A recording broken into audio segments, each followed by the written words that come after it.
Good morning. ഇന്ന് day 12 നമ്മൾ കാർഗിൽ ടൗണിലാണ്. നമ്മളിപ്പോൾ സ്റ്റേ ചെയ്ത ഇവിടെ നമ്മൾ സ്റ്റേ ചെയ്തെടുത്തു നിന്നുള്ള വ്യൂ ആണ് കാണുന്നത്. ഇവിടെ 3-4 റൂം ഉണ്ട് കേട്ടോ. അപ്പോൾ നമ്മുടെ വണ്ടികൾ അതിൻ്റെ ഉള്ളിലിരിക്കുന്നത്. ഇത് കാർഗിൽ ടൗണിലെ റെസ്റ്റോറൻറ്റും കടകളൊക്കെയാണ്. ഇവിടെ ക്ലൈമറ്റ് എന്ന് പറഞ്ഞു കഴിഞ്ഞാൽ ഒരുപാട് തണുപ്പ് അങ്ങനെ ചൂടൊന്നുമില്ല.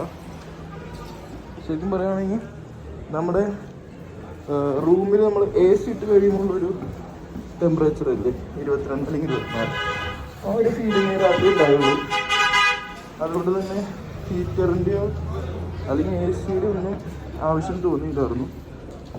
നല്ല ക്ലൈമറ്റാണ്, നല്ല ആൾക്കാരാണ്, എല്ലാവരും ഹെൽപ്പിങ്ങും കാര്യങ്ങളൊക്കെയാണ്. നിങ്ങൾ ബൈക്ക് പാർക്ക് ചെയ്യാനായാലും എടുത്ത് വയ്ക്കാനായാലും എല്ലാവരും ഹെൽപ്പ് ചെയ്തിരുന്നു.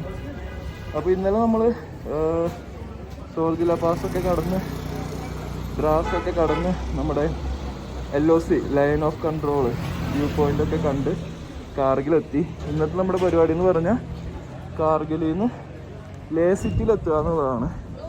ലേ സിറ്റിയിലെത്തിയതിന് ശേഷമാണ് നമുക്ക് നാളെ രാവിലെ ലേയിൽ കയറേണ്ടതായിട്ടുള്ളത്. അപ്പോൾ ലേയിൽ കയറാനായിട്ട് റോഡ് ഓപ്പൺ ആവണം, ക്ലൈമറ്റ് ഒക്കെ ആവണം, നമ്മുടെ ഡോക്യുമെൻറ്റ്സ് വെരിഫിക്കേഷനും കാര്യങ്ങളൊക്കെ ആയിരിക്കണം. പിന്നെ നമുക്ക് AMS ഓട്ടോണോമസ് മൗണ്ടൻ സിക്നസ്സോ അങ്ങനെയൊന്നും കുഴപ്പമുണ്ടാവരുത്. നമുക്കിനി ലഗേജ് കയറ്റി വയ്ക്കാനുണ്ട്.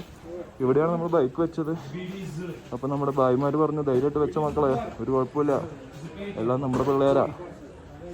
അപ്പോൾ ലഗേജ് പാക്ക് ആയിട്ട് ഞങ്ങളപ്പോൾ ഡേ 12 230 കിലോമീറ്ററാണ് ലേ സിറ്റിയിലേക്ക് പോകാനുള്ളത്. പക്ഷെ ഒരു 5-6 മണിക്കൂർ എടുക്കും. കാരണം കുത്തിനുള്ള കയറ്റങ്ങളും ഹൈ ആൾട്ടിറ്റ്യൂഡിന് കയറാനുണ്ട്.